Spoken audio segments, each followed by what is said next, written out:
শুভ সকাল বন্ধুরা। তো দেখো সকালবেলাতেই দেখতে পাচ্ছ আমি কালকে দেখিয়েছিলাম তোমাদেরকে যে নাড়ু করা হয়েছে, সব কিছু প্রস্তুতি নেওয়া হয়ে গেছে। আর আজকে দেখো সবাই একদম ফুল রেডি। আর এই যে ভাইয়ের এখানে মাপা হচ্ছে, ভাইয়ের ওজনের মানসিক ছিল, মাসিমণি করেছিল। তো দেখো এই ভাই বসে আছে সুন্দর একটা পাঞ্জাবি পরে, একটা পাল্লাতে ভাই বসেছে আর একটা পাল্লাতে ভাইয়ের ওজনের যে মানসিকের বাতাসা বা যাই কিছু সেগুলো দেওয়া হয়েছে। আর এইদিকে দেখো মেসোমণি আছে, আর এই যে আমার বরবাবু ফ্যান ট্যান নিয়ে বসে আছে পুরো। আর আমি এই যে প্যান্ডেলের মধ্যে পার্সোনাল কিছু প্রবলেমের জন্যে আমি আর কি ঠাকুর ঘরের দিকে যেতে পারিনি, যার কারণে সকাল থেকে অনেক কিছু নিয়ম নীতি ছিল যেগুলো তোমাদেরকে দেখাতে পারিনি। তো দূর থেকে যতটুকুনি সম্ভব। তো দেখো এখন সকাল থেকে প্রায় দুপুর 2:30 বেজে গেছে। তো এখন হচ্ছে নাম সংকীর্তন। তো পূজা কমপ্লিট হয়ে গেছে, এই যে নাম সংকীর্তন হচ্ছে আর সবাই কিন্তু খুব খুব আনন্দ করছে। এরপরেই ভাইয়ের যে ওজনের মানসিক হয়েছে সেটার হরিলুট দেওয়া হবে। সব যতটা ভাইয়ের ওজনের মানে বাতাসা আছে সেই বাতাসাগুলো সব হরিলুটে যাবে, তার কারণে নাম সংকীর্তন হচ্ছে এখানে। আর সবাই দেখো দুহাত তুলে খুব সুন্দরভাবে কিন্তু নাচছে।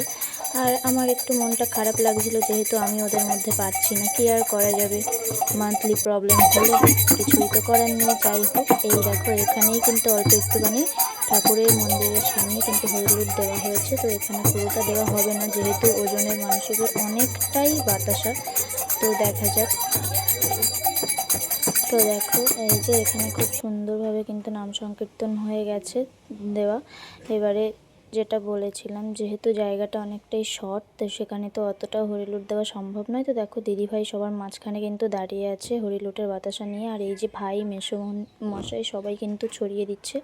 দেখো কি সুন্দরভাবে সবাই হরিলুট খুঁড়ছে, পুরো একদম মনে হচ্ছে না বসে বসে, বাচ্চা থেকে শুরু করে সবাই দেখো সবাই বসেই পড়েছে। বয়স্ক যে ঠাকুমাগুলো তারা তো বসে বসেই হরিলুট নিচ্ছে। তো তোমরাও এটা উপভোগ করো, খুব সুন্দর একটা জিনিস। এই হরিলুট নেওয়াটা কিন্তু যারা ছড়াচ্ছে তারাও আনন্দ পাচ্ছে, আর যারা খুঁড়ছে তারা তো আনন্দ পাচ্ছেই। তো দেখতেই পাচ্ছ এখানে সবার হাতে একটা করে ক্যারি পেপার আছে, আর কি সুন্দর করে সবাই খুঁড়ছে।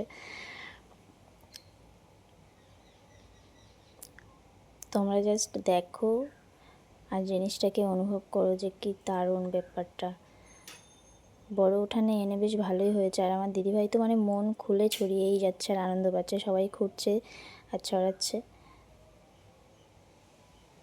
তো এই যে এক দফা প্রায় একদম হরিলুট শেষ হয়ে গেছে। আর সত্যি বলতে বাতাসাগুলো খুবই নরম হয়ে গেছিলো, যার কারণে প্রচুরভাবে ছড়িয়ে গেছিলো।